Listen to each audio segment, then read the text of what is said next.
بسم اللہ الرحمن الرحیم۔ تنہا مسافر قسط نمبر 2۔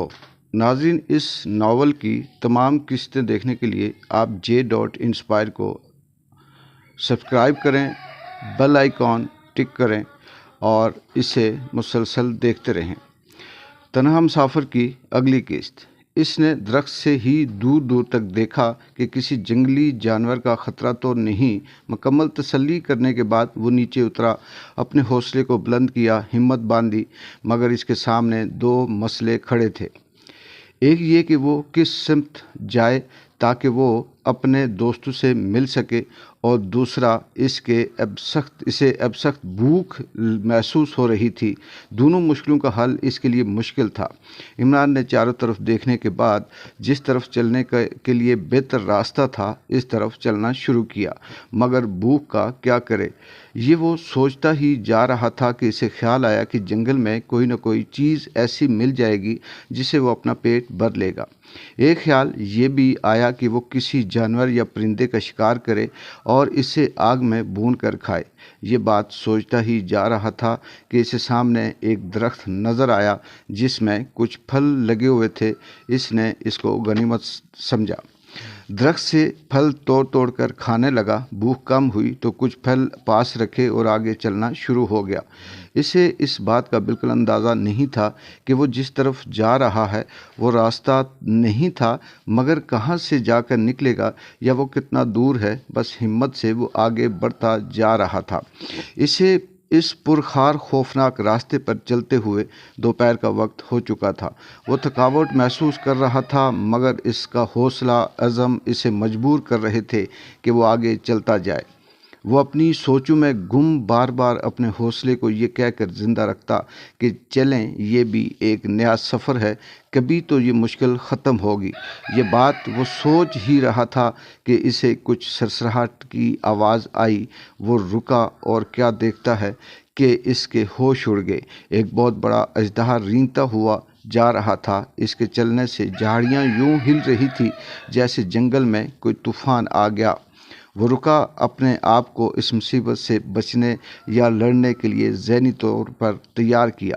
اس نے غور سے دیکھا تو وہ اژدہا اس کے قریب آ رہا تھا۔ عمران نے ادھر ادھر دیکھا، اسے سب کچھ بھول گیا۔ وہ بھاگ کر قریب ہی ایک درخت پر چڑھ گیا۔ عمران نے اپنے خوف کو کم کرنے کے لیے سوچا کہ انجوائے کیا جائے، یہ دیکھا جائے کہ یہ اژدہا کہاں جائے گا۔ دن سحر کا وقت ہو چکا تھا۔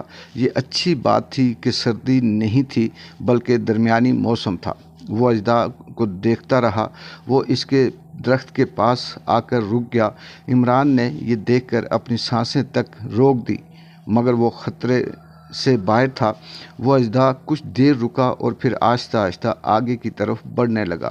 درخت سے ہو کر عمران نے اسے دیکھا اور وہ اسے دیکھتا ہی رہا۔ اسے دور ایک بہت بڑا تالاب نظر آیا۔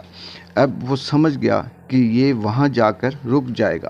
عمران نے، جو اس وقت ایک طرف تو مشکل میں تھا اور دوسری طرف شام کے سائے بھی بڑھ رہے تھے، مگر اس نے یہ فیصلہ کیا کہ وہ اس وقت تک اژدہا کو دیکھے گا جب تک وہ اسے نظر آتا رہے گا۔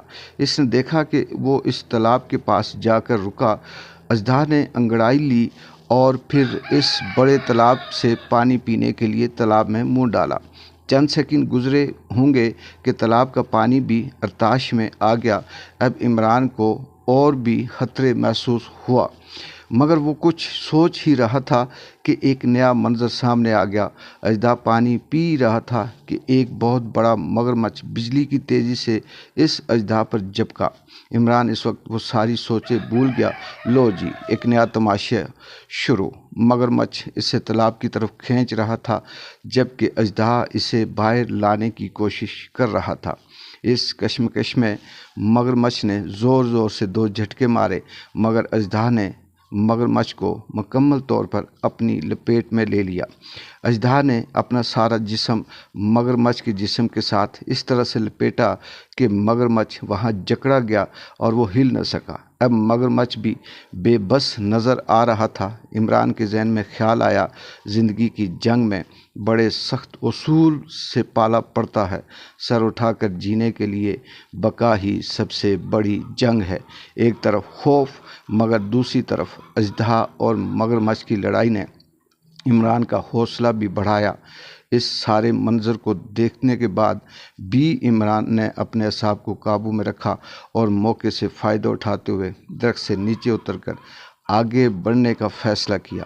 عمران کو معلوم تھا کہ اس کا سفر طویل اور دشوار ہوگا، لیکن وہ اس روشنی کا فائدہ اٹھاتے ہوئے جتنا ممکن ہو آگے بڑھنا چاہتا تھا۔ ناظرین، قسط نمبر 3 میں آپ آگے سنیے گا کہ عمران کے ساتھ کیا کیا مشکلات پیش آتی ہیں اور کس طرح سے وہ اس زندگی سے لڑتا ہے۔ قسط نمبر 3 تک اجازت دیجیے۔ اللہ حافظ۔